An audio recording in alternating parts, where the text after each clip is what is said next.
మీ ఎలాంటి వ్యాపార ప్రకటనలకైనా వెంటనే మా ఛానల్ సంప్రదించండి. ప్రస్తుతం మనతో పాటు ప్రముఖ ఆధ్యాత్మికవేత్త, జ్యోతిష పండితులు ప్రొఫెసర్ డాక్టర్ ముల్లపూడి సత్యనారాయణమూర్తి గారు ఉన్నారు. గురువుగారితో మాట్లాడదాం. నమస్కారం గురుగారు. నమస్కారం మణికంఠ గారు. గురుగారు, ఏప్రిల్ మాసం విశేషంగా ముందుగా మనం మేషరాశి పరిస్థితి చూద్దాం. మరి వీళ్ళకి ఎదురయ్యే లాభ నష్టాలు, మంచి చెడులు ఈ మాసం ఏ విధంగా ఉన్నాయి, ఎలాంటి జాగ్రత్తలు తీసుకోవాలి? హ్రీంకారాసన గద్భితానలసికాం సౌహక్లీం కళాం బిభ్రతీం సౌవర్ణాం వరధారిణీం వరసుదా ధౌతాం త్రినేత్రోజ్వలాం వందే పుస్తకపాశమంకుశధరాం స్రగ్భూషితాముజ్వలాం త్వాం గౌరీం త్రిపురాం పరాత్ప్రగళాం శ్రీచక్ర సంచారిణీం. ఓం శ్రీ బెజవాడ కనకదుర్గాదేవ్యై నమః. శ్రీ దుర్గామల్లేశ్వరాభ్యాం నమః. ఈ ఏప్రిల్ నెలలో మేషరాశి వారికి ఎర్నడ్స్ అని కంటిన్యూ అవుతూ ఉంటుంది. ఒకటి. రెండవ పాయింట్, మనకి ఈ యొక్క పరాభవనామ సంవత్సరం ఉగాది తర్వాత మేషరాశి వారు అత్యధికంగా లాభపడతారు. అలాగే సాఫ్ట్వేర్ ప్రాజెక్ట్స్ లేవండి అని అనుకునేటటువంటి వాళ్ళు విదేశాలలో మరి వాళ్ళకి లే ఆఫ్లు అయ్యి చాలామంది పెద్ద పెద్ద అనుభవజ్ఞులు కూడా ఈ యొక్క ఉద్యోగాలను పోగొట్టుకున్నారు సాఫ్ట్వేర్ రంగంలో. ఇటువంటి వాళ్ళందరికీ కూడా మరి ఈ ఈఎంఐలు కట్టుకోవాలి. సడన్గా ఉద్యోగం పోయేసరికి 3 లక్షల రూపాయలు జాబ్ వస్తుంది కదా అని జాయిన్ అయిపోయారు. అప్పుడు బాగానే ఉంది. అమెరికాలో ఉన్న వాళ్ళకి ఎవరికి 10 లక్షలు తక్కువ ఉండదు. కాబట్టి టఫీమన్ ఉద్యోగం పోయేసరికి ఒక్కసారిగా దేవుడు గుర్తొచ్చేస్తాడు. వీళ్ళకి పేద ప్రజలు గుర్తొచ్చేస్తారు. అంటే మాకు ఇప్పుడు ఈఎంఐలు కట్టుకోవాలా, ఎలాగండి మరి ముందు పేద ప్రజలకి అవన్నీ కర్మ సిద్ధాంతం చేస్తేనే కదా మనకి ఉద్యోగాలు మళ్ళీ తిరిగి రావాలి. ఎందుకు ఇవ్వాలి వీళ్ళకి ఉద్యోగాలు, మళ్ళీ ఎందుకు ఇవ్వాలి అనే ప్రశ్న వీళ్ళకు వేసుకోవాలి. ఇక్కడ లాభములో ఉన్నటువంటి రాహుగ్రహ ప్రభావం వలన చిన్నా చితగా వ్యాపారాల దగ్గర నుంచి పెద్ద వ్యాపారాల వరకు కార్పొరేట్ లెవెల్లో చేసేటటువంటి వృత్తులు, వ్యాపారాలు, కంపెనీస్ అన్నీ కూడా మంచి లాభాల బాటలోకి వెళ్తాయి. అట్లా కాకుండా వీళ్ళు సొంతంగా చేసుకోవడం వల్ల కష్టాలు వస్తాయి. ఇదే రాహు యొక్క ఎఫెక్ట్.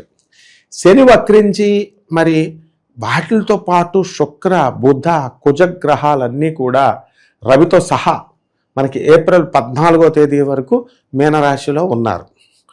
అంటే మనము బాగున్నప్పుడు 10 మంది పేదవాళ్ళకి చేయాలి. అలా అంటే ప్రతి ఒక్కళ్ళు అంటారు, ఏమండి నేను అమెరికాలో లేకపోతే ఇక్కడ ఉన్న వాళ్ళు మేము అన్నదానం చేసేస్తున్నామండి, ఆశ్రమాలకి చేసేస్తున్నాము, ఆర్ఫనైజెస్ చేసేస్తున్నాం అంటారు.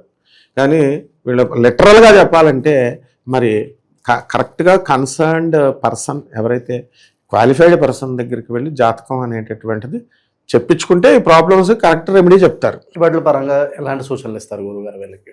అదే చెప్తున్నా, పెట్టుబడులకి వీళ్ళు పీకలు తెగిపోతాయి అంటారు. పెట్టుబడులు చేస్తే బంగారం అని మన మిత్రులైనటువంటి జ్యోతిష్కులు 5 లక్షల వరకు పెరుగుద్దని చెప్పేసరికి ప్రతి ఒక్కళ్ళు బంగారాలు కొనేస్తే చెవుల రింగుల కోసం పీకలు పోసేస్తున్నారు. అందువలన చేసుకోమని మన అనడం వల్ల, వద్దని అనడం వల్ల దాచుకోవాలి. కానీ ఎంత దాచుకోవాలో అంతే దాచుకోవాలి. మ్యాక్సిమం వాళ్ళ యొక్క జీతంలో 10% పేదవాళ్ళకి ప్రతి సంవత్సరం ఖర్చు పెట్టేయాలమ్మా, ప్రతి నెల ఖర్చు పెట్టేయాలి. మిగతాది ల్యాండ్స్ మీద పెట్టుకోండి. బంగారం పొలమని ఏం పెరిగిపోద్దని ఆశపడకుండా ఈవెన్ వెండి ఇవి ఉన్నాయి, షేర్స్ ఉన్నాయి. షేర్స్ ఆడుతున్నారు. ఇప్పుడు మనం షేర్స్ వద్దురా మొగుడా అన్నా సరే ఆడేవాళ్ళు ఉన్నారు. అలాగే లాటరీలు తగిలే వాళ్ళు ఉన్నారు కొంతమంది. తర్వాత బెట్టింగ్స్, ఐపీఎల్ మ్యాచెస్ ఉన్నాయి. వీటి వల్ల కూడా వస్తాయి. అయితే ఆడమని మనం చెప్పం కదా, మనం చెప్పకపోయినా వాళ్ళకి ఇన్వెస్ట్మెంట్స్ పెడతారు వాళ్ళు. కాబట్టి ఈ రకంగా ఈ మేషరాశి వాళ్ళకి ఎక్కువగా ధనము అయాచితంగా రావడానికి అవకాశాలు ఉన్నాయి. ఆకస్మిక ధనలాభము అని అంటాం అన్నమాట. అయితే ఏలినట్స్ అనేది కాబట్టి భార్యాభర్తల మధ్య తీవ్రత ఎక్కువ ఉంటుంది. కుజుడు వ్యయస్థితిగతుడై ఉన్నాడు. 14/2020 ఏప్రిల్ నెల 2026వ సంవత్సరం వరకు ప్రభుత్వ పనులన్నీ కూడా వ్యతిరేకమవుతాయి. కాంట్రాక్టర్లు, బిల్డర్స్ ఎవరైతే బిల్స్ రావాలో ఇటువంటి వాళ్ళందరికీ కూడా బిల్స్ ఇంకా పెండింగ్లో ఉంటాయి. తర్వాత మే 15 తర్వాత వీళ్ళకి చాలా ఆత్మవిశ్వాసం పెరుగుతుంది. డైవర్సులు ఆడవాళ్ళైనా మగవాళ్ళైనా అడ్వాన్స్ అయిపోయారు. ఇప్పుడు అంటే ఫ్రాంక్గా మాట్లాడుకోవాలి. ఇప్పుడు ఈ సనాతన ధర్మం, హైందవ ధర్మం ఇవన్నీ జ్యోతిషాలకు ఉండవు. ఏంటంటే నీకు ప్రాబ్లం ఉంది, ప్రాబ్లం సాల్వ్ అవ్వాలి. ప్రాబ్లం ఏమిటి? నీ వైఫ్ లేకపోతే మొగుడు. పాతకాలం అమ్మాయిలు కాదు వీళ్ళు. పాతకాలం అమ్మాయిలు అయితే మా అత్తగారితో పాటు జాయింట్ ఫ్యామిలీ కలిసి ఇప్పుడు ఉండరు, నువ్వు అడ్వాన్స్ అవ్వాలి ఇద్దరును అంటే మరి ముసలోళ్ళు చూడాలా అండి చూడకూడదా అండి అంటే ఓల్డేజ్ హోమ్లో పడేస్తున్నారుగా, వేస్తున్నారు కదా. మరి చూడండి రా అంటే ఎవడో చూడలేదు కదా. అమెరికాలో ఎవడన్నా రిజైన్ చేసి వస్తున్నారా? నేను ఇన్ని సంవత్సరాలు నేను చెప్తున్నాను. సో అలాగే అమ్మాయి ఇదివరకు అమ్మాయి తాగేది కాదు, ఇప్పుడు అమ్మాయిలు తాగుతున్నారు, సిగరెట్లు తాగుతున్నారు. అడ్వాన్స్ అంటే ఇద్దరు కూర్చొని మా భార్యాభర్తలు సాఫ్ట్వేర్ వాళ్ళు ఇద్దరు కూర్చొని డిస్కషన్ చేసుకుంటున్నారు. అంటే అది ఎగ్జాంపుల్. ఎలాగో ఈ వీళ్ళు ఎలాగైతే కూర్చొని తాగడం, కొంతమంది భర్తలు పాపం వాళ్ళే ఆఫర్ చేస్తున్నారు, కూర్చుంటున్నారు, వెళ్తున్నారు పబ్స్కి. It's nothing wrong in that.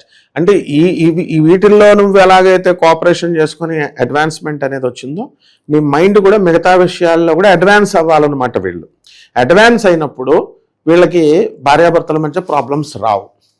ఇప్పుడు జ్యోతిషము రానటువంటి వాళ్ళ అప్పుడు పండితులు ఏమంటారు, ఆధ్యాత్మికత చెప్పేవాడికి జ్యోతిషం గురించి తెలీదు, నాస్తికుడికి గ్రహాల గురించి తెలీదు. ప్రతి పనికిమాలిన విధవా చెప్పేది ఒకటే. ఒక నాస్తికుడైనా ఎవడైనా సరే అని ఆ ముసుగులో ఉన్నవాళ్ళు రాహుకేతువులు ఛాయాగ్రహాలు కదండి, ఆ జ్యోతిష్యం ఎక్కడుందండి, ఏదో పెద్ద వీళ్ళు రీసెర్చ్ చేసి కనిపెట్టేసినట్టు, వీళ్ళకి ఏదో పెద్ద జ్యోతిష్ శాస్త్రం మదిచ్చేసినట్టు. అరే జ్యోతిష శాస్త్రం అనేటటువంటిదే ఒక పంచవేదాలలో ఒక అంగమరానాయ. అవన్నీ మీకెందుకు అసలు? నీకే ప్రాబ్లమ్స్ ఉన్నాయి, ఈ నాస్తికులకు ప్రాబ్లమ్స్ లేవా? ఆ ప్రాబ్లమ్స్ కోసం తిరగరా. ఇప్పుడు హార్ట్ అటాక్ ఫటక్మని పోద్ది, హార్ట్ హాస్పిటల్లో చేరడా. అదే జ్యోతిషం అంటే. కాబట్టి మేషరాశి వాళ్ళందరూ కూడా ఎవరికెవరికైతే ప్రాబ్లమ్స్ ఉన్నాయో గోచార రీత్యా నేను ఈ జాతకాలన్నీ చెప్తున్నాను మేషరాశి వాళ్ళకి, అథెంటిక్గా చెప్తున్నాను. నాసా లైవ్ రిపోర్ట్స్ని బేస్ చేసుకొని చెప్తున్నాను నేను. కాబట్టి ఎందుకంటే నాకు ఆ యాక్సెస్ ఉంది. I'm doctorate in physics from IIT Madras. So modern సైన్స్ని ఏన్షియంట్ సైన్స్ని బ్లెండ్ చేసి చెప్తున్నాం మనం. మరి ఎంతమంది జ్యోతిష్కులు ఉన్నారు, వరల్డ్ కప్ గురించి చెప్పొచ్చుగా, అది ఛాలెంజ్ చేయరు. మనం చెప్పిందే జరిగింది వచ్చినట్టుగా. Cup post interview pre interviews ఉన్నాయి, చూసుకోవాలా. సో ఆఫ్టర్ ఆల్ వీళ్ళదెంత చిన్న సమస్య ఇవి. కాబట్టి వీళ్ళ వ్యక్తిగత జాతకాలు మనం సంప్రదిస్తే through a proper channel. Discipline is very important. మనకు ఎవరైతే కాల్ చేస్తారో మనకి మీరు చక్కగా డిసిప్లిన్గా ఉన్నటువంటి వాళ్ళు, నిజంగా ఇంట్రెస్ట్ ఉన్న వాళ్ళు మనల్ని చేస్తే డెఫినెట్గా మనం ఆ ప్రాబ్లం నుంచి వాళ్ళకి మనం సాల్వ్ చేస్తాము ప్రాబ్లము. ఇక్కడ డబ్బు క్రైటీరియా కాదు, డిసిప్లిన్ క్రైటీరియా. అందువల్ల ఇక్కడ ఏమవుతుంది, గుండె సంబంధమైనటువంటి చెస్ట్ పెయిన్లు ఇవన్నీ కూడా వస్తాయి. ఏమండి మరి మాకు చెస్ట్ పెయిన్లు వస్తే స్టంట్లు కూడా పడతాయి. అంటే జాగ్రత్తగా ఉండాలి, అది నేను చెప్పాను. ఎప్పుడు జాగ్రత్త? వీళ్ళు ఒకటే. ఇప్పుడు యూట్యూబ్లో చెప్పేటటువంటి వాళ్ళంతా కూడా ఏదో పూజ చేసుకోండి, లేకపోతే గుళ్ళకెళ్ళండి, ఈ మంత్రజపం చేయండి అంటే మీకు రెమెడీస్ వస్తాయంటే గుండె తగ్గిపోద్ది అనుకుంటారు. మంత్రజపాలు, పూజలు, మంత్రాలు ఇంట్లో కూర్చొని 10 పైసలు ఖర్చు అవ్వకుండా, లేకపోతే తిరుపతిలో అలాంటి ఊర్లు ఖర్చు పెట్టుకొని వెళ్తారు, అందరూ వెళ్తారు డబ్బులతో వెళ్ళేటటువంటి వాళ్ళకి వాళ్ళు ఎంజాయ్ చేస్తానికి వెళ్తున్నారు. కాబట్టి ఇది కరెక్ట్ రెమెడీ కాదు. Service to humanity is real service to God. మన గురువుగారు అయినటువంటి స్వామి వివేకానంద చెప్పారు. ఇది చెయ్యాలి. వాళ్ళ ఇంట్లో పనిచేసే పిల్లలకి, పేద పిల్లలకి ల్యాప్టాప్లు ఇమ్మనండి, స్కూల్ ఫీజులు కట్టమనండి. మేము చేస్తున్నాం అంటే ఒకసారి చేస్తే తప్పేముందమ్మా, రిపీటెడ్గా చేయాలి. అప్పుడు ఈ హార్ట్ అటాక్లు ఆగుతాయి, స్టంట్లు పడడం ఆగిపోతాయి అన్నమాట.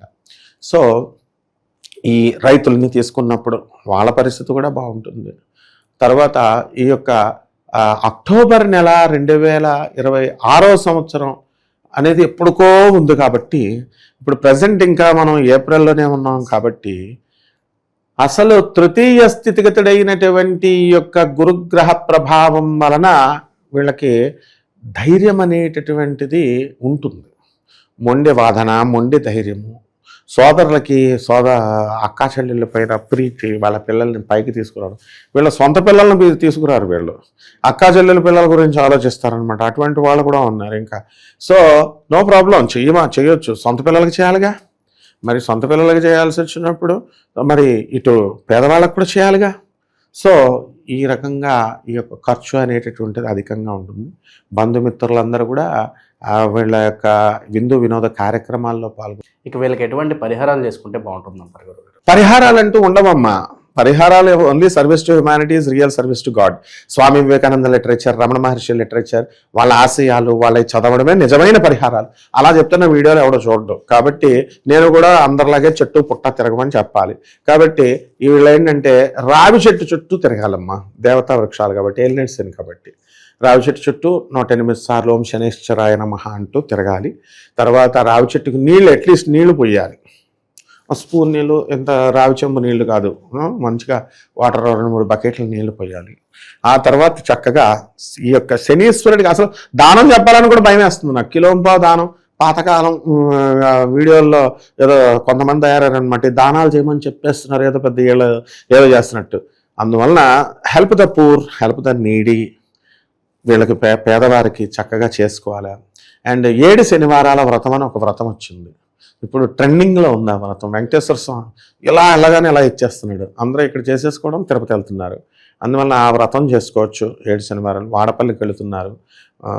అది మా చిన్నప్పుడు ఆ గుడి ఖాళీగా ఉండేది, ఇప్పుడు ట్రెండింగ్తో ఫుల్ బిజీ అయిపోయింది. సో 7 శనివారాల వ్రతము, శనేశ్వర స్వామి యొక్క స్తోత్రాలు చదువుకోవడము, ఇవన్నీ కూడా చేసుకుంటే సరిపోతుంది. మంచి విశ్లేషణ అందించారు. ధన్యవాదాలు. ధన్యవాదాలు.